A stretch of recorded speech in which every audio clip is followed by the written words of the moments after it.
Boa tarde, meus queridos irmãos, tudo bem com vocês?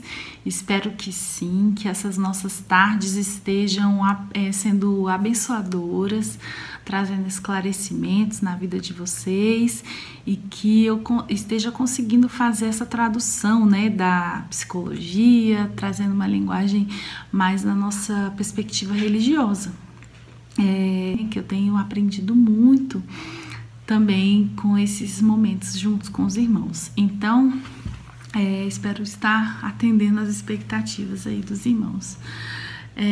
A gente sabe que na nossa caminhada com Cristo, a nossa conversão, ela é um ato pleno, acabado, né, perfeito na cruz, né, a consumação disso, ela é perfeita. Mas o nosso objetivo é seguir em paz com todos e a santificação, a qual ninguém verá a Deus. Então nós precisamos ter como objetivo de vida cristã nos tornar maduros com Jesus, né, e glorificar a Deus. E isso faz com que a gente tenha em alguns momentos ter que trazer a nossa história para a luz, né, para deixar que as águas, né, curadoras, purificadoras passem, né, por elas e remova todos os entulhos que às vezes ficam, né? E a gente deixar entulhos acaba sendo uma brecha, né, para Satanás agir, né, na nossa vida. E é uma arma, uma cilada para isso. Então a gente precisa observar e considerar quais hábitos, né, quais apetites da minha personalidade estão tendenciosas, que eu preciso mudar, né, que eu preciso observar na minha vida para que eu tenha uma vida plena, abundante em Deus. Então, a minha ideia aqui é sempre trazer um pouco desse conhecimento para que os irmãos façam essa leitura individual, né? Não precisa se expor, mas que vocês consigam identificar na vida de cada um a raiz dessas situações que tem prendido e que tem deixado a vida de uma forma mais pesada, né? Nós podemos ter uma vida leve.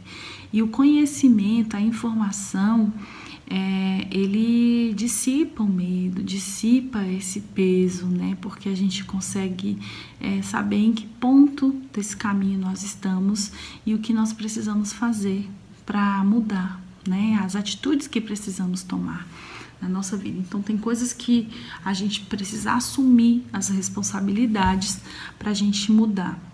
E a gente já falou sobre o processo de restauração, né, que é a cura, dissipando os traumas, né, as feridas da nossa alma, que é a psique, a personalidade, os nossos desejos, né? A alma é muito esse processo da nossa personalidade, do que a gente gosta, do que a gente aprendeu, a nossa lente de ver o mundo. Então é isso que a gente chama de alma, né? Então a psicologia estuda a alma, né? Estuda a mente, estuda as pessoas, a forma como elas agem, que é o que cada um tem a nossa individualidade, é o que nos diferencia uns dos outros, né? Essa psique, cada um vai ter uma história, cada um vai ter uma lente, mas a gente sabe que a gente tem que convergir, a nossa cosmovisão voltada para Cristo, né? Cristo no centro, Deus no centro. Então a gente tem uma perspectiva, um olhar para a mesma direção. Então não importa de onde você vem, o nosso olhar converge para o mesmo ponto. Então é isso que eu tenho tentado trazer para os irmãos. E hoje eu vou falar do ciclo da ferida, né? Nós falamos da restauração e eu queria mostrar como que isso se abre na nossa vida, né? Trazer esse esclarecimento. E para isso eu busquei o texto de Provérbios 30, porque lá ele fala de 4 gerações, sempre vem 4 gerações, né? Os versículos são voltados para essas 4 gerações e nessas gerações, eu escolhi os versículos a partir do versículo 11, porque ele tem uma certa similaridade com o processo de abertura do trauma, né? Do que a gente chama de transmissão transgeracional, né? Do trauma. Então, são 4 estágios, tá? E são 4 versículos que a gente vai falar. Há uma geração que amaldiçoa o seu pai e não bendiz a sua mãe. Há uma geração que é pura aos seus olhos, contudo nunca foi lavada da sua imundícia. Há uma geração cujos olhos são altivos e cujas pálpebras são levantadas para cima. Há uma geração cujos dentes são como espada e cujos queixais são como facas para devorarem da terra os aflitos e os necessitados e os homens necessitados.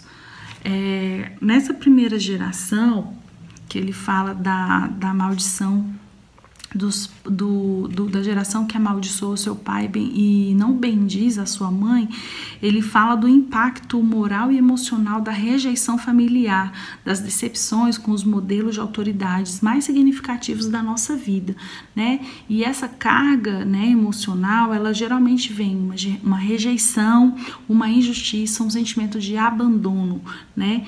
Que gera uma desorganização interna que pode ser passiva ou agressiva e abre a ferida.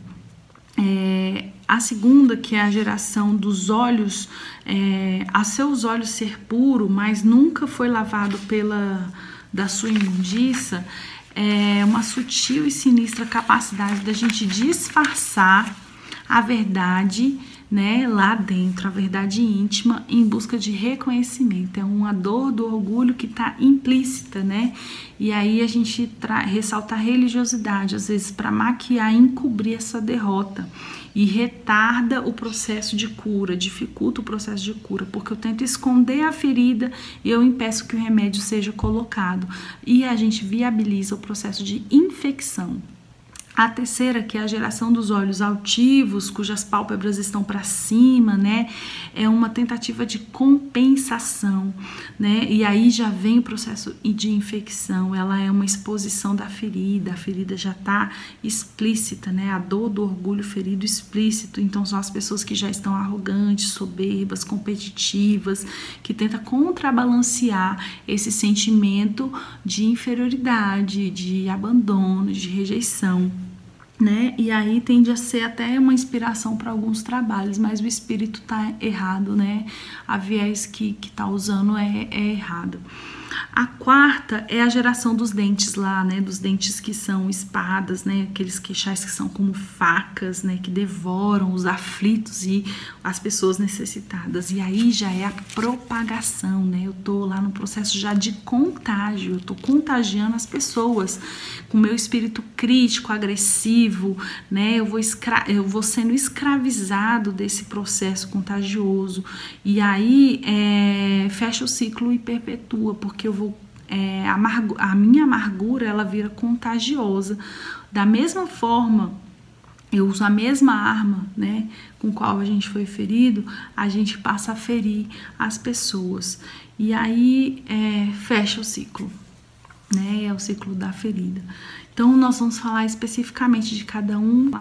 Bom, então no versículo 11 a gente vai falar muito das falhas da paternidade e dessa rebelião. Então a ira dos pais, ela vai abastecer a rebelião dos filhos. E isso é uma denúncia da nossa sociedade, né? Uma epidemia hoje, né? As famílias desintegradas, né? E o tanto que isso está sendo reforçado, até mesmo incentivado. Então, o que levaria um filho a amaldiçoar os pais, né? Seria essas falhas na maternidade, os pais que provocam os filhos, né? A Bíblia fala para os pais não provocarem os seus filhos, né? Os pais não falam a mesma língua, né, dos filhos, os filhos também não querem falar a mesma língua dos pais. Então um não ouve, um não escuta, o outro não conversa, o outro não fala, o outro agride, o outro ataca, o outro defende. Então não tem essa negociação, não tem esse diálogo, né, das gerações, né? E aí isso gera esse abandono, né? O filho não se sentir ouvido, não se sentir valorizado, olhado na sua perspectiva. Então a gente fala assim, às vezes são 2 filhos em casa, 3 filhos em casa, a gente fala, vocês fazem isso, vocês são assim, vocês são assados. A gente não sabe o quanto isso atinge, porque às vezes um é assim, Os outros não são, então a gente não valoriza aquela individualidade por conta da nossa ira, às vezes falta de tempo, a gente coloca todo mundo na mesma sacola ali, tenta corrigir tudo, porque aí um que aprendeu já vale a lição para o outro, e não é assim, porque a gente está gerando uma carga de abandono. Poxa, ele não me vê, ele não me enxerga, porque eu não sou assim, quem é assim é o meu irmão, quem é assim é fulano, e não sou eu, e a gente não traz esse diálogo, e ainda mais com a ira, né? A Bíblia também nos fala, né, da gente não corrigir os nossos filhos quando a gente está irado, né? E a gente às vezes foi corrigido, né? No momento de fúria dos pais, eles já nos bateram, nos castigaram, né? E compreender que a nossa dinâmica geracional, ela é muito fluida, né? Então, da forma que acontecia antes, não é hoje o mesmo olhar, né? E que quanto mais eu não consigo observar essa diferença das gerações, da que eu estou e da que os meus filhos estão, ou outras pessoas que eu convivo estão, a gente vai quebrando o diálogo, a gente vai distanciando a relação pai e filho, né? E essa quebra gera uma rebelião, porque nós necessitamos de paternidade, né? Nós necessitamos de amor, né? Dos pais, né? O quanto isso é importante. Então a gente precisa estabelecer um referencial de afeição com a confrontação, né? A gente trazer isso junto, o carinho com os limites, né? A ternura, mas com firmeza, né? De dizer o que é certo, o que é errado, mas tem a ternura. Então, uma dica que eu dou é que a gente faz uma leitura muito mais profunda do que a gente sente quando a pessoa diz alguma coisa para mim, do que o conteúdo mesmo que está sendo dito. Então, por isso a gente deve se acalmar antes de fazer alguma pontuação, alguma confrontação, né, alguma correção, impor alguns limites. A gente precisa estar calmo, sereno e com amor, porque o meu filho vai entender que eu estou dizendo aquilo com amor. E é diferente quando eu estou na flor da raiva, da ira, e eu falo uma verdade, mas ele não entende aquela verdade. Na verdade, o que ele vai entender é que eu tenho raiva dele, é que eu estou indo contra ele, e não é isso. A gente está agindo contra aquela coisa que foi feita, né? O efeito colateral da rejeição é a ausência paterna, né, que gera uma carência emocional, né, que exemplifica muito a distorção da nossa personalidade. A gente começa a colocar uma lente de déficit emocional, de baixa estima, de insuficiência, de ausência, né? Então isso pode ser de uma forma crônica. Quanto mais novo a gente vive essas experiências, mais crônico isso é na nossa vida. Destrói, né, a visão da vida. E Satanás, ele veio para matar, roubar e destruir. Quanto mais eu der brechas, ele vai aproveitar dessas brechas, porque ele está matando pessoas, está matando sonhos, está matando perspectivas de vida, ele está matando formas e lentes de visão na vida que são importantes para nós, né? A segunda, que é a cegueira espiritual e a religiosidade, ele fala, né, que as pessoas, elas vivem numa imundície e se acham puras. Isso é a hipocrisia, né? Isso é o fariseu, né? O que proporciona tamanha cegueira, né? O que traria essa cegueira tão grande? E aí é a religiosidade. O espírito da religiosidade, ela proporciona essa cegueira. A experiência da salvação, ela vai virar uma mera espiritualidade, né? Ela não vai mais motivar a pessoa a se limpar, ela vai motivar a pessoa pela carência, passa pelo viés da ferida, né, não tratada. Então, aquela espiritualização da ferida, e aí se vitimiza, né? Ou também não reconhece essa ferida e não aceita o tratamento, né? Então, é como um espinheiro. Às vezes a pessoa fala uma coisa, ela já tá no estopim curto, né? Evita, né, falar desses problemas, porque dói muito, senão ela fica muito lustrosa. Então ela já passou uma maquiagem tão maravilhosa de espiritualidade que ela ela abafa, né, essa relação de orfandade, né, porque é uma rejeição ou um abandono, e eu acabo transferindo isso para minha comunhão com Deus, né, o que a gente também falou semana passada. E aí eu perpetuo alguns pecados, porque eu não tenho uma relação livre com Deus, eu não consigo me colocar vulnerável, né? A religiosidade, ela vai me travar, expor a minha vulnerabilidade, e eu vou empurrar o meu pecado para debaixo do tapete, né? E a forma de compensar isso, esse déficit de amor, né?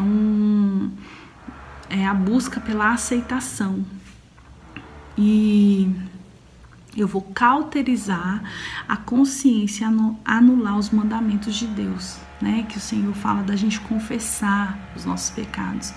E a gente busca tanto a aceitação, porque se eu confessar um pecado, a pessoa vai achar que eu não sou boa, que eu não sou tão espiritual, que eu não sou convertido. Então, eu cauterizo isso e eu anulo os mandamentos de Deus. Ou trago uma hipersensibilidade, né, em relação a feridas, e aí tudo que as pessoas fazem me magoa. Então é uma pessoa que você fica pisando em ovos ali para conversar, para falar, para exortar, né? Porque elas estão cegas, na verdade elas não percebem esse diagnóstico espiritual.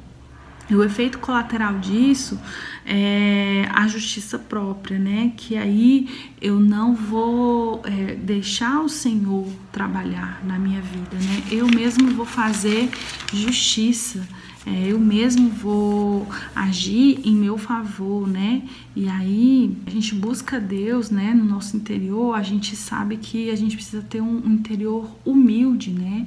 Para a gente não repetir os erros dos nossos ofensores, a gente precisa ter essa vulnerabilidade. Olha, o que eu estou fazendo é muito do que eu recebi, então estou dando em troca.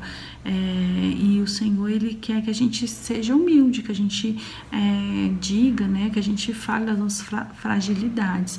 E é uma coisa assim que todo mundo vê, menos a pessoa, menos nós não vemos. Mesmo dentro da igreja, a gente está cego, né, desses pecados, e ainda a gente se acha melhor do que os outros. O terceiro etapa, que é o orgulho e a competição, ele reflete muito na divisão, né? Porque eu começo a pensar que eu tenho um privilégio, que eu sou superior, que eu sou o dono da verdade, né? Que eu sei mais do que o outro sobre a Bíblia, sobre a religião. E aí eu começo a destruir os meus relacionamentos, né?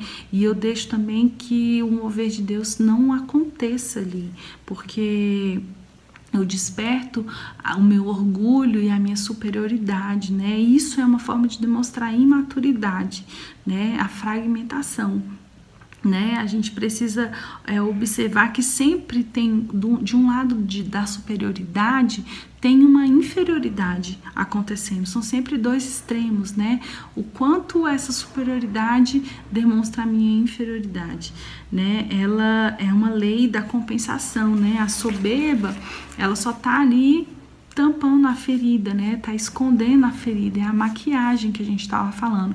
E o efeito colateral disso é a divisão. Você é igual eu, então fica comigo. O que não é, fica do outro lado. E é uma arena, né? Onde todos estão competindo ali. Ah, você me machucou. Não, você que me machucou. Você é soberbo. Não, você que não acredita em Deus e que não tem confiança. Então é uma arena, né, de concorrências. E o reino de Deus é que perde, né? Porque ele se torna fragmentado. O estresse, o colapso nervoso, os males emocionais, eles trazem uma desorganização do corpo de Cristo. Então, a posição passa a ser mais importante do que a função, o poder passa mais importância do que a autoridade, as personalidades carismáticas, envolventes, são mais importantes do que o caráter. Então, as pessoas erradas, em posições erradas, com vocações inadequadas, elas vão causar um estrago no corpo de Cristo. Isso tudo vem do orgulho, né, da competição.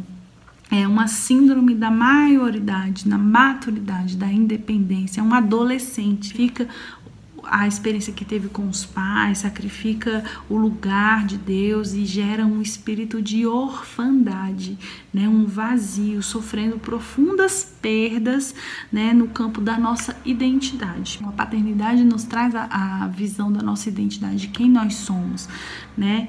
E o diabo, ele começa a conquistar as cidades, os territórios, o nosso corpo é um território pela divisão, pela fragmentação. A gente vê hoje a sociedade como está, né, toda fragmentada, né, isso é uma estratégia demoníaca, né, quando as feridas estão sendo compensadas ao invés de serem curadas, fica muito mais fácil, né, para o diabo. A gente está dando uma brecha para o diabo.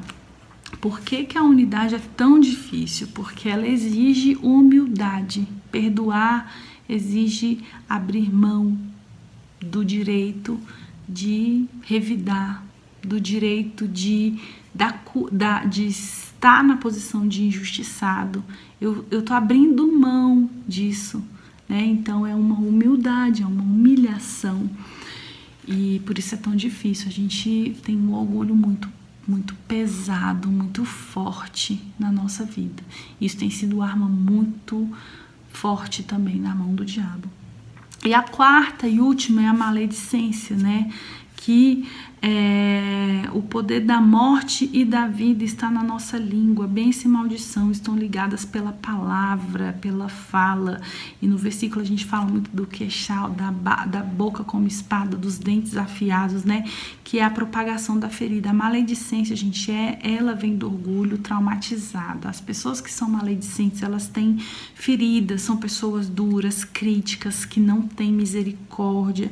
Pessoas feridas, elas desistem do amor, né? E passa a ferir com a mesma arma. A amargura é um veneno, mata primeiro a própria pessoa. Onde a amargura tem maldição, tem dor, tem ferida, tem lixo, tem trauma e precisa ser limpo. A maledicência é um elo, né, das gerações. A gente acaba propagando esse trauma.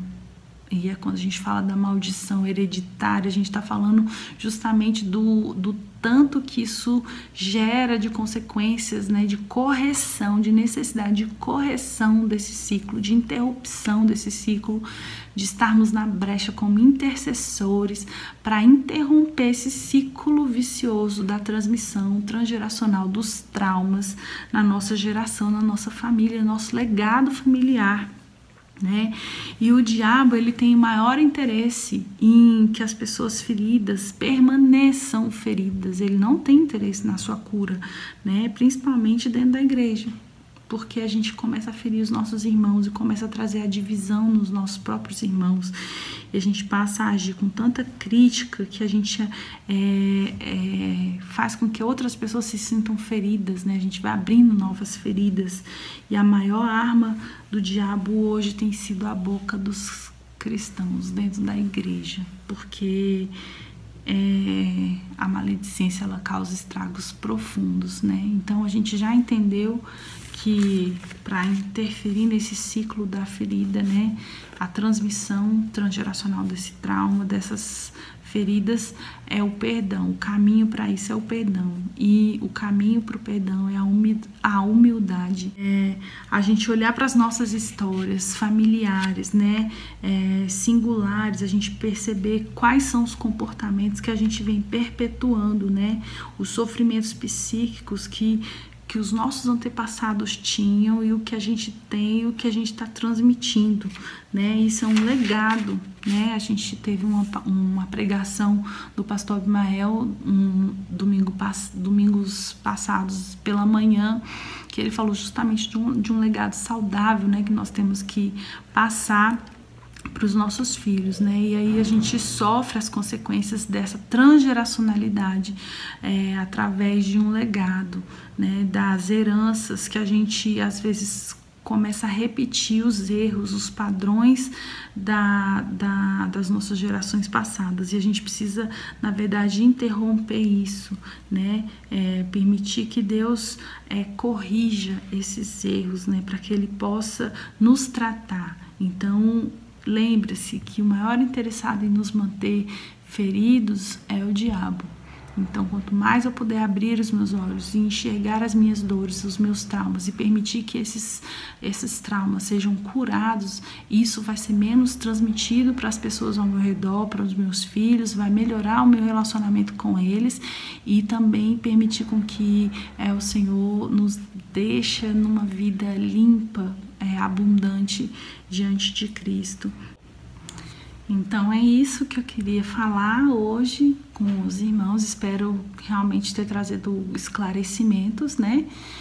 E vamos orar e pedir para que o Pai nos revele, né, o que está escondido, o que Ele gostaria de limpar, né, os traumas que Ele gostaria de diluir da nossa vida, para que nós possamos viver uma vida madura em Cristo, né?